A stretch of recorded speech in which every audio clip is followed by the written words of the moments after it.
너희를 위하여 보물을 땅에 쌓아두지 말라. 거기는 좀과 동록이 해하며 도적이 구멍을 뚫고 도적질하느니라. 오직 너희를 위하여 보물을 하늘에 쌓아두라. 저기는 좀이나 동록이 해하지 못하며 도적이 구멍을 뚫지도 못하고 도적질도 못하느니라. 내 보물 있는 그곳에는 내 마음도 있느니라. 아멘. 네. 오늘은 보물을 하늘에 쌓아두라. 네. 세상에서 제일 부자였던 사람이 누굽니까? 뭐 요즘 많겠죠. 우리가 제일 잘 아는 사람. 아브라함요? 솔로몬. 예. 자, 그런데 진짜 솔로몬이 가진 게 많았죠. 근데 그 가진 것이 대표적으로 옛날에는 금입니다. 그죠? 예, 금이 많아서 제일 부자였을까요? 우리는 그래서 그가 부자라고 알고 있습니까? 어때요? 예. 사실은 그렇게 보면 그는 처음부터 부자였습니다. 그죠? 하나님께서 그를 축복하시기 이전에도 부자였어요, 사실은. 예. 왜냐하면, 물론 다윗이 성전을 위해서 많이 줬지만, 그러나 성전을 위해 드려진 것 말고도 이미 많은 재산을 다윗으로부터 물려받았습니다. 이 솔로몬의 부를 우리가 주목할 때 우리는 물질적인 부여와 비교될 수 없는 그런 엄청난 보물을 그가 가졌다라고 하는 것에 우리는 그런 사실에 주목할 필요가 있습니다. 그 보물이 뭡니까? 솔로몬이 남들이 가지지 못했던 뛰어난 엄청난 부, 그게 뭐예요? 어떤 지혜입니까? 그는 하나님의 백성 중에서도 어떤 사람이었어요? 왕이었어요. 그죠? 하나님의 백성들을 다스리고 지도하는 위치에 있는 왕이었어요. 근데 그런 사람에게 그가 가질 수 있었던 놀라운 부요함이 있었다면 그것은 뭐예요? 그 백성들에게 뭘 가르칠 줄 아는, 무엇을? 하나님을 경외하는 도를 가르치는 지혜. 그죠? 그게 그가 가진 보물 중에 가장 큰 보물이 아닐까 생각이 됩니다. 그런 보물이 우리에게 주어진다면, 우리에게도 위탁된다면 어떨까요? 참 벅차겠죠? 근데 솔로몬은 그것을 구했고 하나님께서는 그것을 허락하셨어요. 그런데 오늘날에 우리도 그것을 구하면 주실까요? 예, 정말 겸손하게 우리의 모든 것을 초월하는 그런 믿음으로 그것을 구하면 하나님께서는 허락하실 것입니다. 자, 여기 보면 너희를 위하여 보물을 땅에 쌓아두지 말라 그렇게 말씀하셨는데 이것을 문자적으로는 이런 말이라고 해요. 쌓아두는 습관을 가지지 말라. 습관. 네. 그 다음에 다른 뜻으로는 쌓아두는 것을 그만두라. 네. 그런 뜻이라고 합니다. 자, 우리가 이 하나님을 믿지만, 하나님의 백성이지만, 우리가 세상에서 재물을 축적하죠. 그죠? 네, 모읍니다. 근데 뭐 때문에 모아요? 우리는 사실은 뭐 축적이라고 할 만큼 그런 게 없죠. 그죠? 근데 일반적으로 우리가 모든 사람들은 재물을 뭐 때문에 축적을 합니까? 모읍니까? 예? 장래. 그죠? 장래. 미래의 안전에 대한 염려 때문에 그러죠. 그죠? 불안감. 이건 솔직한 표현이고. 예. 사실은 뭐예요? 젊을 때는 우리가 뭐 때문에 부지런히 일합니까? 결혼해서 가정을 가졌을 때는 자녀들 교육과 양육 때문에 열심히 일하죠. 그죠? 그렇게 해서 재물을 준비합니다. 또 아이들이 다 크면 뭐 때문에 해요? 다 크고 나면 뭐 이제 애들 키워놨더니 이제 자기가 어때요? 막 아프고 이제 병원에도 열심히 다녀야 되고 그래서 벌죠. 또 뭐 그렇지 않은 사람들도 있습니다만은 또 더 나아가서는 뭐 때문에 무엇이 염려가 됩니까? 옛날에는 적당히 살면 다 그냥 죽는 줄 아는데 요즘은 어때요? 그냥 적당히 살았는데도 불구하고 아직도 살 날이 창창하죠. 그죠? 그러니까 그 창창할 날 동안 살기는 살아야 되고 그렇다고 해서 늙어서도 힘이 있어서 재물을 모을 수는 없고 그래서 젊을 때 더 열심히 하죠. 자, 그런데 뭐 이렇게 하는 것이 세상 사람들처럼 우리도 이렇게 하는 것이 다 잘못된 건 아니죠. 네, 아닙니다. 그런데 그리스도인으로서 또 우리에게 이들처럼 하는 것이 다 뭐하지도 않아요.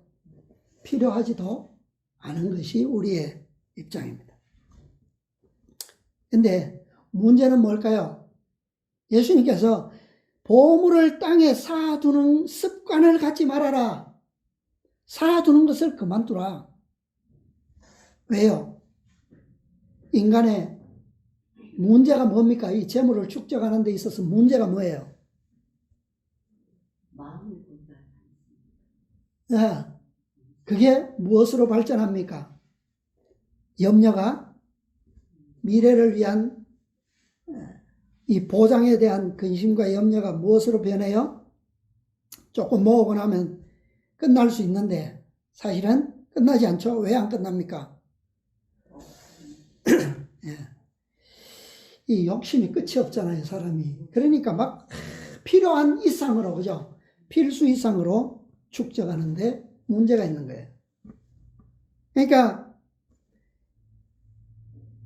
뭐 예를 들어서 우리 가족이나 가까운 가족이나 우리 형제들이 어려운 형편 가운데 있다면 그렇게 살고 있는 사람들이 주위에 있다면 우리가 필요 이상으로 축적하는 것이 더 사실은 뭐예요? 문제가 있는 거죠. 그죠? 문제가 있는 거예요.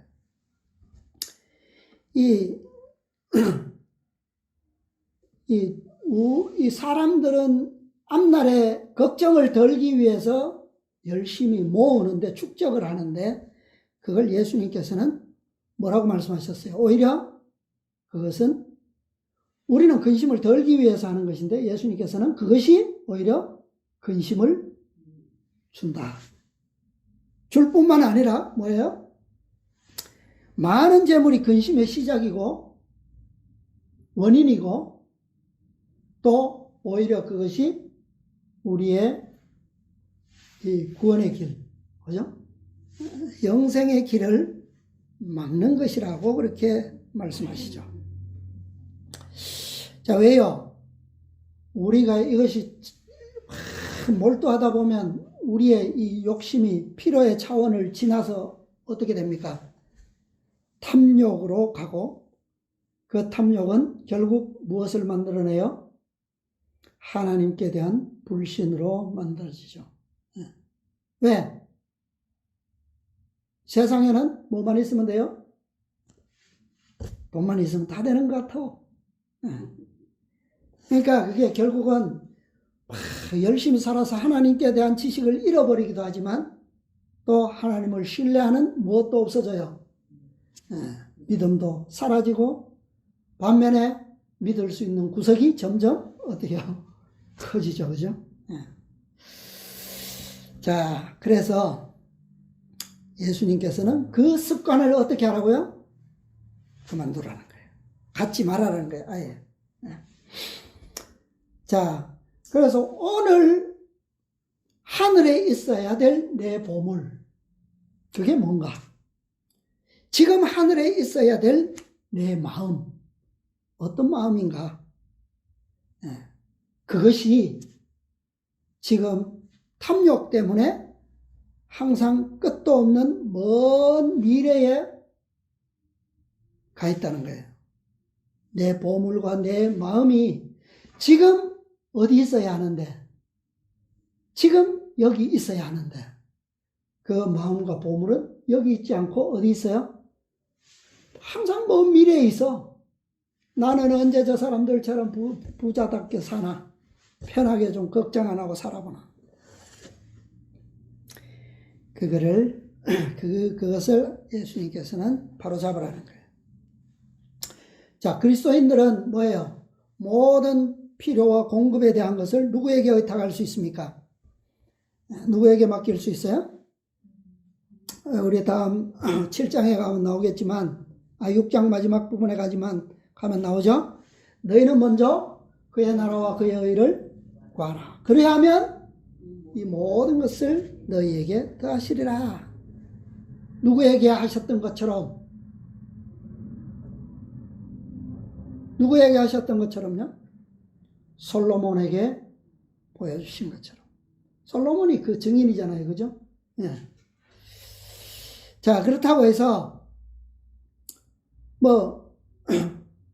우리가 무엇을 먹을까 입을까 걱정하지 말라고 그래서 우리가 그냥 게을러도 된다는 말이에요? 그런 말은 아니죠. 자신과 가족의 필요를 무시해도 된다는 말입니까? 아니에요. 사도 바울은 권면하기를 종용하여 자기 일을 하고 너희 손으로 일하기를 힘쓰라 그랬어요. 또 더 심각하게는 누구든지 일하기 싫어하거든 뭐 하지도 말라? 먹게도 하지 말라 그랬어요. 더 심하게는 누구든지 자기 친족, 특히 자기 가족을 돌아보지 아니하면 믿음을 배반한 자요 그랬어요. 불신자보다 더 악한 자니라. 다 무슨 의미입니까? 열심히 일하고 힘쓰되 즐거움으로 그것을 행하되 무엇을 위해서요? 나의 필요는 말할 것도 없죠. 그죠? 당연히 스스로 해결하는 것이 맞습니다. 그런데 열심히 일하면 자기만 먹고 그것으로 그냥 끝납니까? 거기에 따라서 하나님께서 어떻게 해요? 그의 근면함과 성실함에 따라서 하나님께서는 축복하신다는 거예요. 그런데 그 축복을 사람들은 어떻게 합니까? 자기를 위해서 쌓아둔다는 거예요. 모아둔다는 거예요. 그런데 그게 뭐 한다는 겁니까? 그것이 쌓아두면 뭘 먹는다고요? 좀 먹는다는 거예요. 좀 먹고 녹슨다는 말이에요. 근데 이게 참 진리인 것 같아요. 저는 경험적으로 그래요. 우리는 세상 사람들만큼 참 재능도 없고 기술도 없고 그래요. 또 가진 것도 사실은 없고 또 어릴 때부터 신앙을 하다 보니까 세상 사람들이 가진 꿈도 사실은 없어요. 그죠? 그런 큰 꿈이 없어요. 그렇기 때문에 사실은 그들처럼 모을 수 자체가 없어요. 우리는. 그런데도 열심히 일해서 정말이지 조금 모인다 치면요. 모았다 치면 이 좀 먹고 녹이 쓴다는 거예요. 신기하더라고요. 뭐 조금 내가 그래도 지금까지 어렵게 살던 때보다는 여유가 좀 있네 싶으면 그만 엉뚱한 일이 탁 터져버립니다. 그래서 이게 그 모아놓은 게 아무런 보람이 없어요. 그게 뭐 어디 터져도 유익하게 좀 쓰이면 좋은데 아무 유익이 없이 그냥 날아가. 때로는 똑똑한 척 하면서도 이렇게 크지는 않지만 사기도 당하고 말이에요. 우리 원래 욕심은 크지 않아요. 그런데 너무나도 정말 적은 이 보잘것없을 만큼의 여유가 생긴 건데도 불구하고 그것마저도 그냥 우리가 가진 작은 욕심에 비례해서 그만큼 날아가는 거예요. 이 진리인 것 같아요. 보니까. 그래서 예수님께서 이런 말씀을 우리에게 가르쳐 주시는 겁니다. 그래서 우리의 보물을 쌓아두고도 좀 먹지 않고 녹슬지 않는 가장 안전한 방법을 우리에게 오늘 제시하신 겁니다. 그래서 낡아지지 아니하고 도적질 당하지 않는 그런 주머니를 우리에게 만들라고 말씀하십니다. 자, 그것은 어떤 방법이라고요? 모든 우리의 소유를 어디에다가 더 저축하라는 겁니까? 하늘은행, 하늘 통장에다가 저축하는 건데, 이 누가복음에서 그랬거든요. 너희 모든 소유를 팔아 구제하여 낡아지지 아니하는 주머니를 만들라. 곧 하늘에 둔 바 다함이 없는 보물이니 거기는 도적도 가까이 하는 일이 없고 좀도 먹는 일이 없느니라. 낡아지지 아니하는 주머니. 그것은 어떤 보물이라고요? 좀도 먹지 않고 도적도 가까이 못하고 다함이 없는 보물이다. 한 번은 젊은 부자관은 청년이 예수님께 와서 물었습니다. 선생님이여, 내가 무슨 선한 일을 해야 영생을 얻으리까? 그랬어요. 뭐라고 말씀하셨습니까? 첫째는 계명들을 지키라 그랬어요. 어떤 계명입니까? 뭐 이런 계명. 내 이웃을 내 몸과 같이 사랑하라. 다 지켰나이다. 예수님께서 뭐라고 말씀하셨어요? 그 다음에 그 앞에 중요한 말씀이 있어요. 내가 뭐 하고자 할진데 이거 절대 잊어버리면 빼먹으면 안 돼요. 뭐 하고자 할진데? 예. 분명히 부자 청년은, 관원은 내가 다 뭐 했다고요? 지켰나이다 라고 대답했어요. 근데 예수님께서는 그것이 뭐라는 거예요? 부족하다라고 하는 말씀이에요. 그죠? 네가 온전하고자 할진데 가서 내 소유를 팔아 가난한 자들을 주라. 청년은 선한 일을 예수님께 물었는데 예수님께서 이렇게 대답하신 거예요. 그리고 그리하면 하늘에서 보화가 내게 있으리라.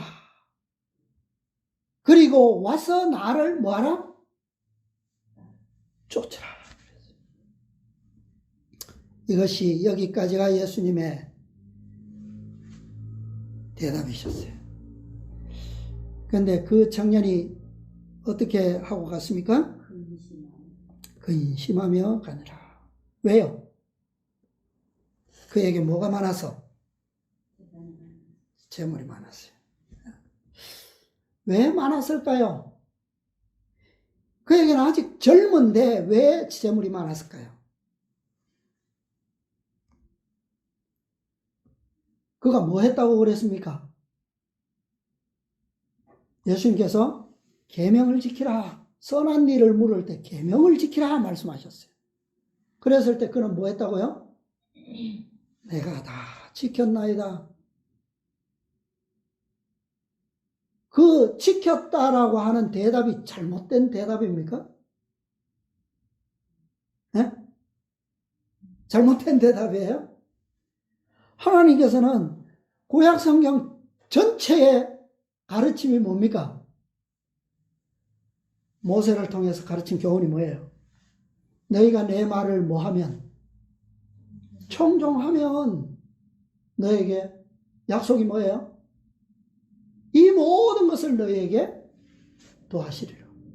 그게 율법의 모세의 가르침의 약속이에요.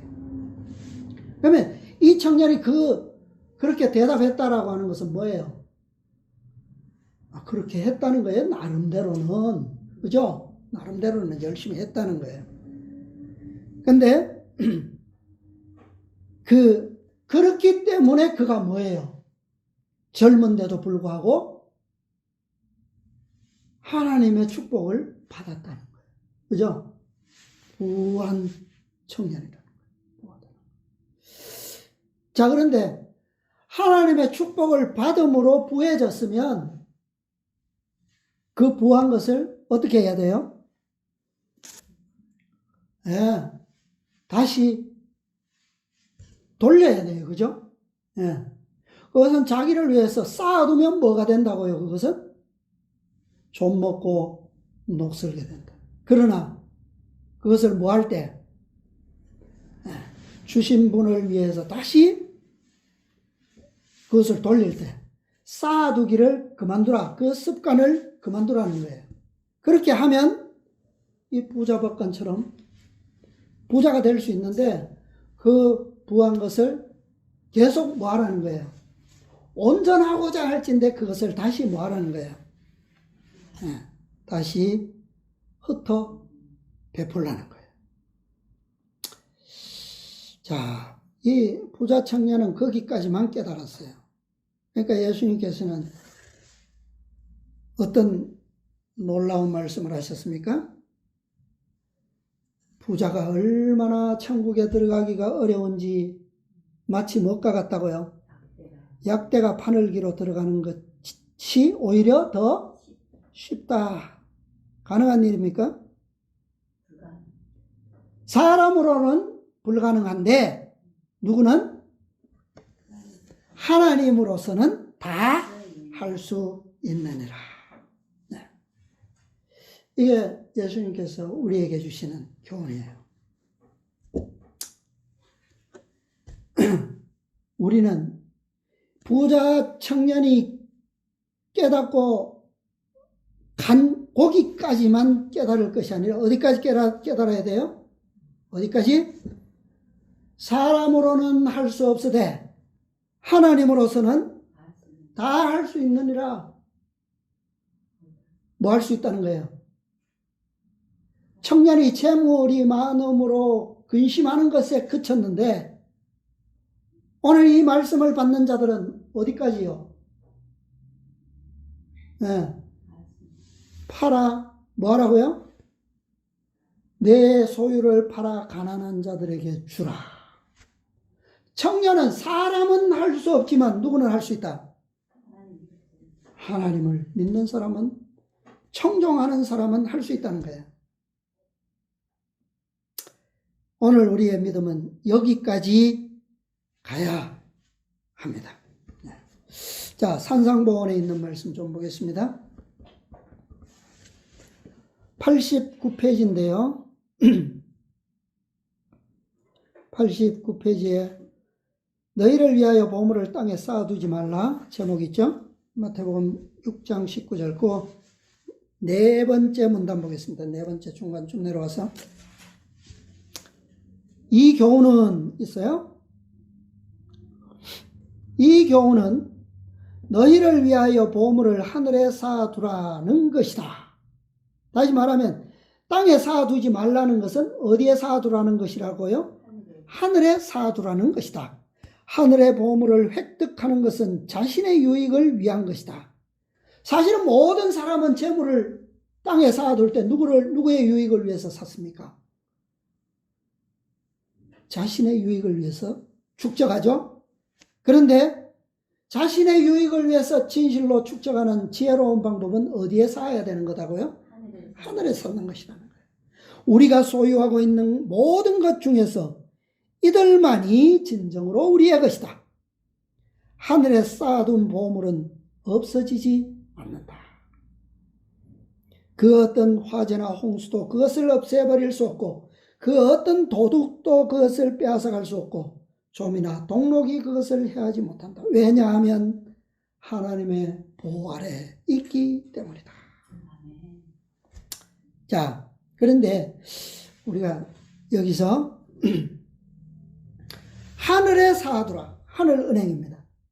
하늘은행에 저축을 해야 되는데, 자, 하늘은행은 세상은행과 달라서 이자가 어떻게 해요? 그냥 팍팍 불어납니다. 팍팍 불어나요. 네. 근데 하늘은행에는 세속적인 돈으로는 저축할 수가 없어요. 할 수가 없어요. 그럼 어떻게 저축해야 되겠습니까? 이스라엘 백성들은 말이에요. 1년에 3번씩은 어디에 가요? 성전에 가요. 예루살렘에 가죠. 가는데 평소에는 자기가 사는 지방에서 물물교환도 하고 또 때로는 이방인들과의 교역도 하고 세상 화폐로 서로 통하는 것으로 가치로서 거래를 합니다.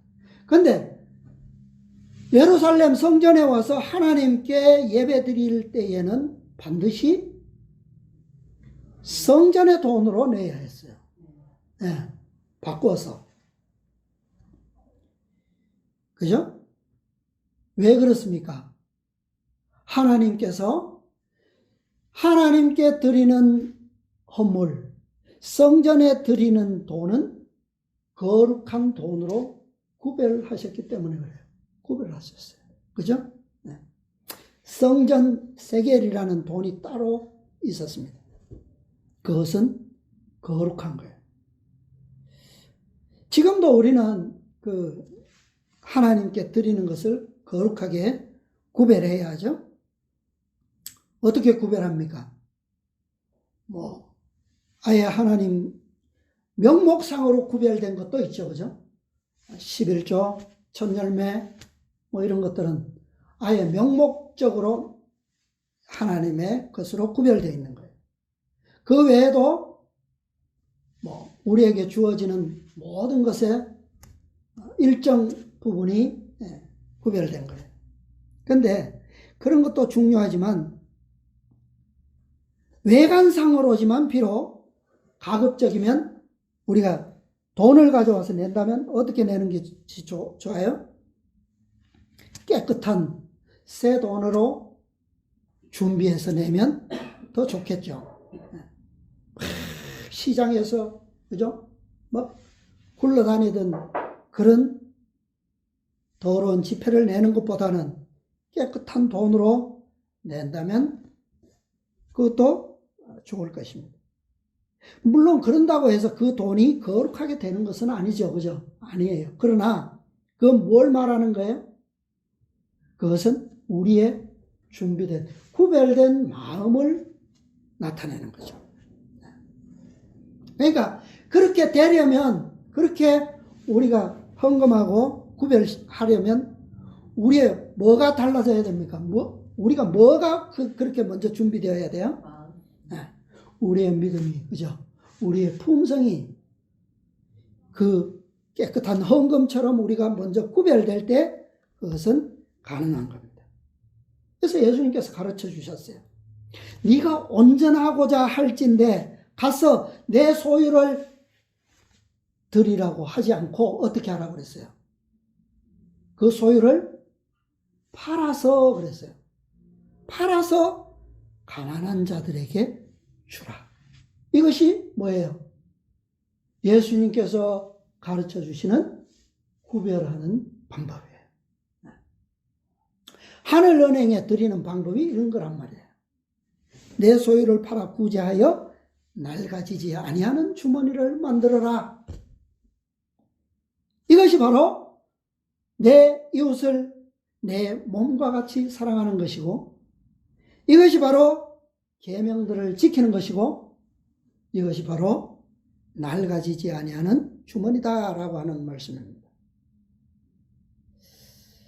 이 품성이 의미하는 게 뭐예요? 우리가 품성, 하나님의 품성, 하나님의 영광. 하지만 실제적으로 그 속성은 뭡니까? 실제적으로 하나님의 품성의 속성은 뭐예요? 사랑이에요. 그죠? 품성이 중요한 게 아니고 뭐가 중요하다는 겁니까? 사랑이 중요하다는 거죠. 사랑. 그래서 어떤 사랑일까요? 우리가 필요로 하는, 우리에게 요구하시는 사랑이 뭐라고요? 그리스도께서 위하여 돌아가신 모든 영혼에 대한 사랑. 그죠? 차별 없는 사랑. 그러니까 내 소유를 팔아서 가난한 자들에게 주라. 그게 차별 없는 사랑이에요. 가난한 자들에게 주라. 재물을 그냥 흩어서 뿌리는 게 아니에요. 제가 며칠 전에 페이스북을 보는데 어떤 한 젊은 남자가 이 종이백을 제법 커요. 아주 큰 종이백에다가 현금을 가득 담아와가지고 이 100장씩 이렇게 묶어놓은 거예요. 뜯어가지고 큰 광장에 가서 사람이 별로 없어요. 뿌리는데 공중에 막 뿌리니까 순식간에 그냥 그 광장이 꽉 차버렸어. 뭐 아이 어른 할 것 없이 그냥 뿌리는 데는 관심 없어요. 어디에 관심 있을까요? 사람들은 내 손에 와야 내 거잖아. 그죠? 죽는 데 관심 있어. 땅바닥에 그냥 기면서 사람들이. 그렇게 뿌리는 것이 아니라 예수님께서는 어떻게 해요? 분명히 말씀하셨어요. 어떻게 뿌리라고요? 영혼에 대한 깊은 사랑으로 도와주라는 거예요. 그것이 뭐예요? 그것이 하나님의 사랑이고 차별 없는 사랑이다. 그러니까 우리 곁에는 항상 어떤 사람이 있다고요? 가난한 자들이 있을 것이다. 그들을 도와주라라고 하는 명령에 의해서 의무감에서 그렇게 하는 것이 하는 구제가 아니라 어떻게 해요? 진정으로 그들을 사랑하는 예수님께서 오늘 누가요? 예레미야가 성전 문에서 눈물로 백성들 앞에 호소하는 것처럼 예수님께서 성전에 서서 목마른 자는 내게로 와서 마시라. 돈 없는 자도 오고 다 와서 값없이 사라 라고 호소하시는 것처럼 저 이제 며칠 얼마 있지 않으면 이제 이 성전으로부터 영광이 당신의 영광이 떠나갈 때에 그 죽어가는 백성들을 정말 슬픔으로 바라보시는 그 눈물의 예수님처럼 오늘날은 어디에 계십니까? 그분이? 어디에 계신다고요? 마음문 앞에 서서 두드리노니. 다 똑같은 말세에 하나님께서 우리를 위해서 하시는 방법입니다. 그죠? 문 앞에 서서 두드리노니. 예레미야도 문 앞에 서서 했고 예수님께서도 문 앞에 서서 하셨어요. 그런 사랑으로 하는 구제를 의미하는 겁니다. 그 사랑에는 차별이 없어요. 자, 그 다음에 산상보훈 다음 문단 또 보겠습니다. 그리스도께서 모든 재산보다 더 귀중하게 여기시는 이 보물은 뭡니까? 성도 안에서 그 기업의 영광에 풍성함이다. 이 풍성함이 누구 안에서 이루어지기를 바란다고요? 누구 안에서? 성도 안에서. 그러니까 그리스도의 기업은 뭡니까? 하나님의 기업은 뭐라고요? 하나님의 영광은 이스라엘이라고 그랬어요. 이스라엘의 기업은 뭐라고요? 유업은 하나님이시라고 말씀했죠. 이렇게 보물이, 이것이 바로 보물이라는 거예요. 그죠? 그리스도의 제자들은 그분의 보배, 곧 그분의 귀중하고 특별한 보물로 불리어진다. 예수님께서 돌아가신 것이 열매가 없다면 의미가 있어요? 보람이 있습니까? 그분께서는 이렇게 말씀하신다. 그들이 면류관의 보석 같다. 사람을 정금보다 희속해 하며 오빌의 순금보다 희귀케 하리로다. 모든 영광의 발원지인 위대한 중심이 되시는 그리스도께서는 순결하고 완전한 상태에 있는 당신의 백성을 당신의 고난과 겸비와 사랑의 대가로 또 당신의 영광의 보충으로 바라보신다. 어떤 백성이 있어야지만 돼요? 어떤 백성? 오빌의 순금보다 더 순결하고 완전한 상태에 있는 백성. 그들이 누구라고요? 바로 제자들이었어요. 제자들. 오늘날에는요, 남은 백성들이 될 것입니다. 그분의 희생과 그분의 구원으로 말미암아 영광의 유업에 그 자리에 있게 될 구원받은 모든 백성이 바로 그리스도의 특별한 보물이다. 자, 그 다음 문단 보겠습니다. 우리는 위대한 구속사업에 그분과 연합하고 그분의 죽으심과 고난으로 얻은 부를 그분과 함께 나누도록 허락받고 있다. 그 나누는 부가 뭐라고요? 그리스도와 우리가 함께 공유하는 부가 뭐라고요? 사도 바울은 데살로니가 교인들에게 우리의 소망이나 기쁨이나 자랑의 면류관이 무엇이냐? 그가 강림하실 때 우리 주 예수 앞에 누구라고요? 너희가 아니냐? 너희는 우리의 영광이요 기쁨이니라 고 편지하였다. 이것이 그리스도께서 우리에게 노력하여 얻으라고 하신 뭐요? 뭐라고요? 보물이다. 품성은 생애의 위대한 수확이다.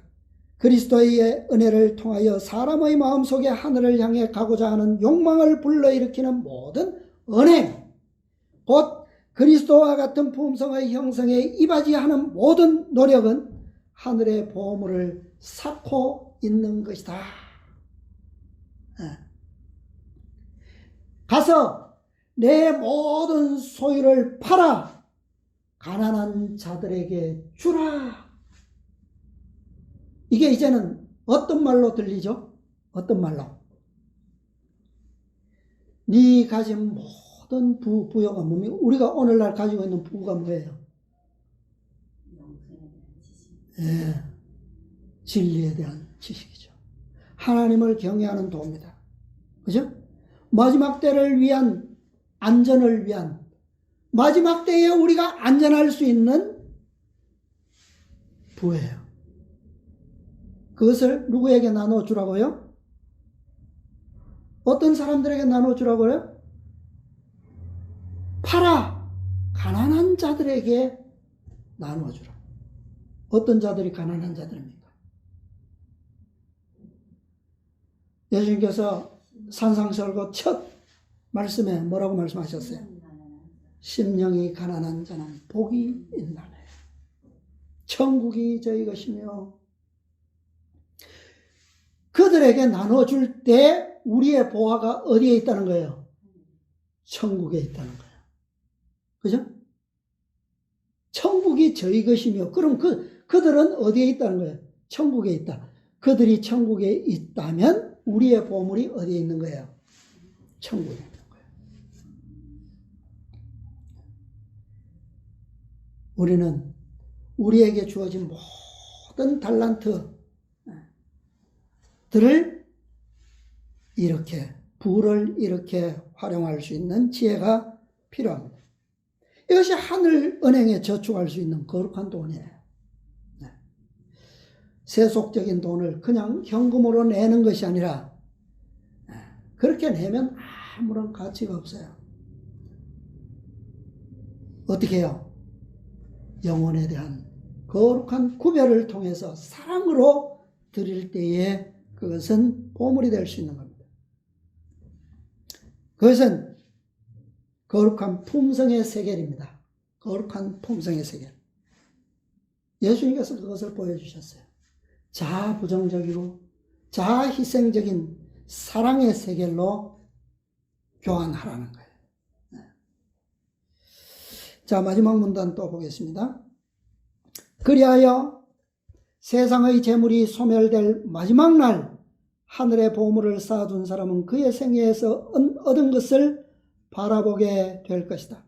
만일 지금껏 그리스도의 말씀에 유의해 왔다면 우리는 크고 흰 보좌 주위에 모일 때 우리의 활동으로 구원받은 영혼들을 보는 것은 물론 저들의 면류관을 그리스도의 발 아래 놓고 세세무궁토록 그분을 찬양하는 큰 무리가 우리의 노력의 결과로 한 사람이 다른 한 사람을 구원하고 구원받은 사람이 또 다른 사람을 구원하는 식으로 하여 안식의 항구에 들어오게 된 사람들임을 알게 될 것이다. 우리가 직접적으로 이렇게 도와줘서 구원에 이르게 된 사람은 사실은 많을까요? 직접적인 사람. 그죠? 어떤 사람은 많을 수도 있어요. 그죠? 유명한 그런 목사들, 세계적인 선교사들 있습니다. 그런데 저는 손가락으로 세기가 힘들어요. 없어요. 거의. 그런데 사실은 어떻게 해요? 어떻게 연결된다고요? 그 한 사람의 가마가 또 다른 사람에게 미치고 그 사람이 또 흘러서 그래서 결국은요 그리스도의 발 아래 면류관을 내려놓은 큰 무리를 보게 된다 그랬어요. 그리스도를 위하여 일한 자는 구속주의 영광에 참여하는 구속받은 이 사람들을 얼마나 큰 기쁨으로 바라보겠는가. 영혼을 구원하는 사업에 신실했던 자들에게 하늘은 얼마나 귀중한 것이 될 것인가. 이게 우리가 해야 될 사업입니다. 그죠? 과거에 참 쓸데없이 세상 부를 축적하기 위해서 엄청난 사업에 투자했는데 쫄딱 망했죠. 그죠? 다단계 사업.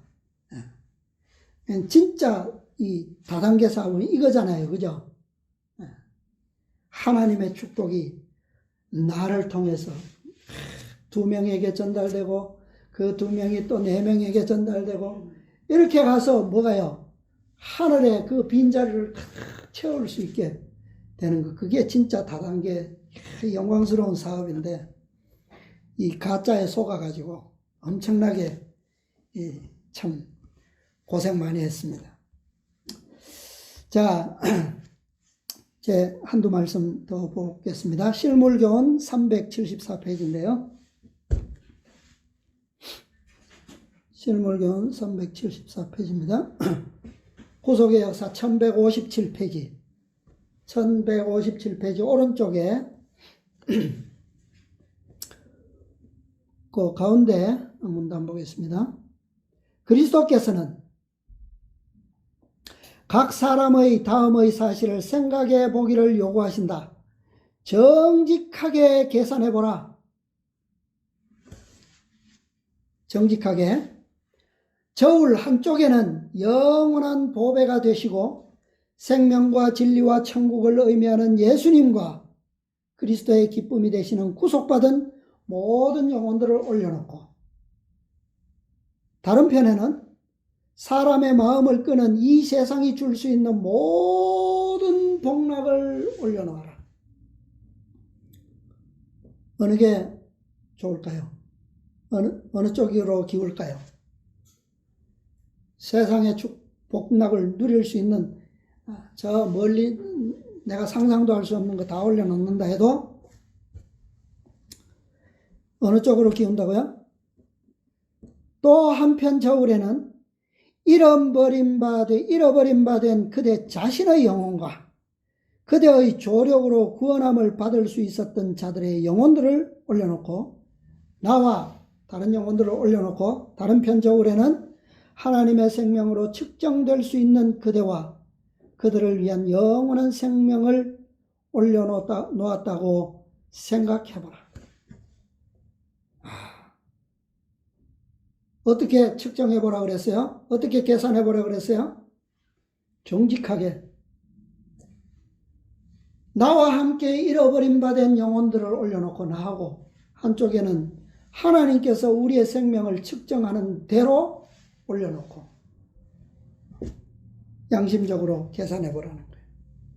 그리고 또 하나의 저울에는 일시적인 것과, 한쪽에는 일시적인 것을 올리고 한쪽에는 영원한 것을 대비하여 달아보아라.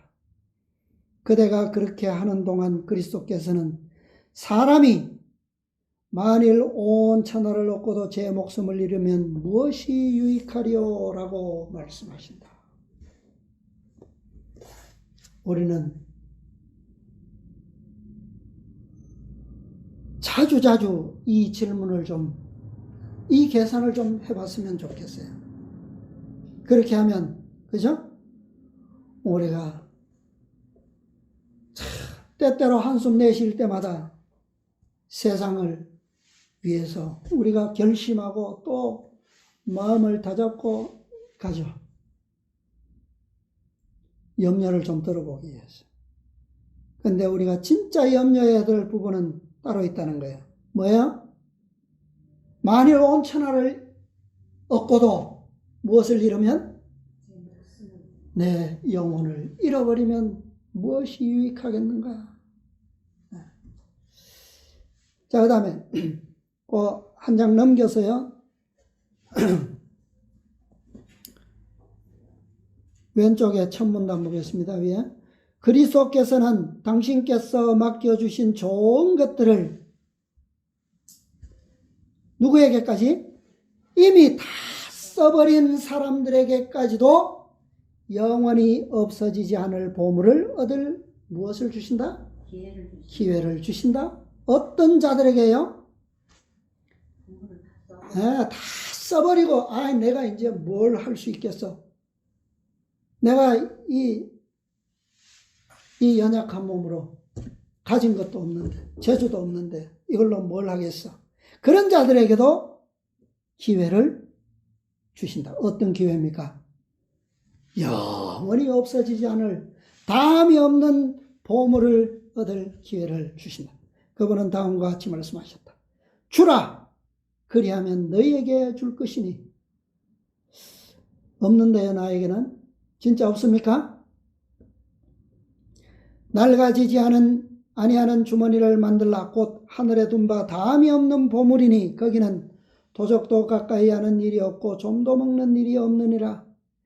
내가 이 세대의 부한 자들을 명하여 마음을 높이지 말고 정함이 없는 재물에 소망을 두지 말고 오직 우리에게 모든 것을 후히 주사 누리게 하시는 하나님께 두며 선한 일을 행하고 선한 사업에 부하고 나누어주기를 좋아하며 동정하는 자가 되게 하라.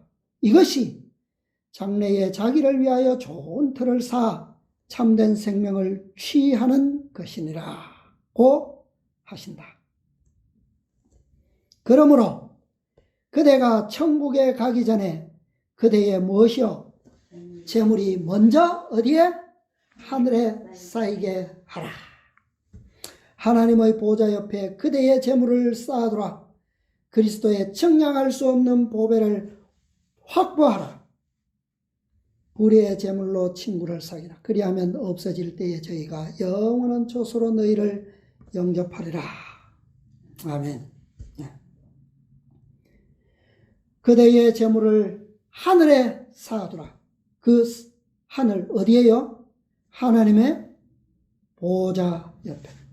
그 보좌 옆에 뭐 금덩이 쌓여 있습니까?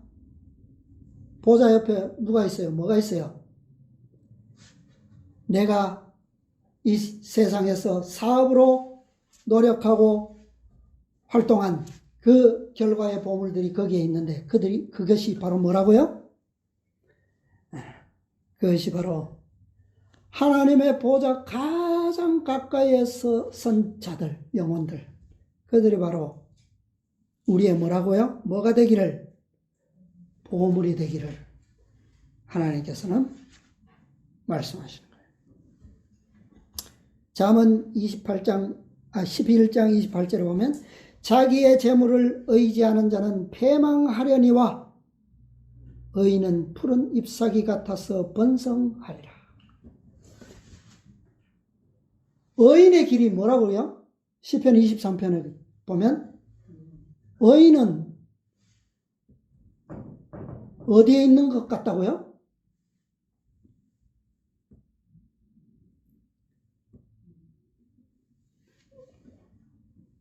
마르지 아니하는 강가에 심기운 나무 같다 그랬죠. 그래서 그 잎사귀는 어떻다고요? 그게 23편이 아닙니까?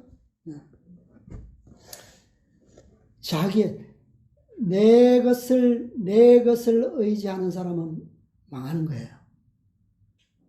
악인들은 하나님께서 우리에게 주신 모든 것을 누구의 것으로 여깁니까? 내 것으로 여기고 내 유익을 위해서 사둬요.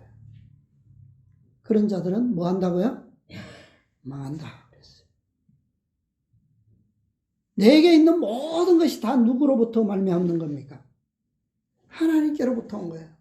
그것이 재물이든 의의 지식이든 구원에 대한 것이든 모든 것은 다. 그런데 그런 자가 그렇게 여기는 자가 어떤 자라는 거예요? 의인이라고 말씀하시는 겁니다. 자, 23장 5절을 보면 잠깐 내가 존재하지 않는 것에 내 눈을 두려하느냐? 재물은 반드시 스스로 날개를 내어 독수리같이 하늘을 내어 날아가느니라. 재물은 백날 모으려고 애쓰고 애써봤자 어떻게 된다고요? 어떻게 없어진다고요? 독수리의 힘있게 하늘을 나는 것처럼 순식간에 사라질 것입니다. 자, 한 말씀만 더 봅니다. 시편 112편 1절 할렐루야! 여호와를 경외하며 그 계명을 크게 즐거워하는 자는 복이 있도다. 3절 부여와 재물이 그 집에 있으며 그 의가 영원히 있으리로다. 9절 저가 재물을 흩어 빈궁한 자에게 주었으니 그 의가 영원히 있고 그 뿔이 영화로이 들리리로다. 아멘. 하나님께서 주신 우리에게 다함이 없는 선물들, 우리의 유익과 번영과 구원을 위하여 베풀어진 모든 선물들, 이 의의 제물들이 우리를 그분의 보좌 옆에 있게 하고 또 우리로 말미암아 이 마지막 때에 우리에게 허락하시는 모든 영혼들이 그 영화로운 날에, 영광스러운 날에 하나님의 보좌 앞에서 함께 우리 모두 그 날에 한 자리에 모두 있게 되기를 또 간절히 바라고, 또 그 일을 위하여 우리에게 주어진 하나님의 축복과 능력이 이 땅에 사는 날 동안 여러분과 저에게 함께 하게 되시기를 간절히 바라면서 오늘 말씀을 마치겠습니다.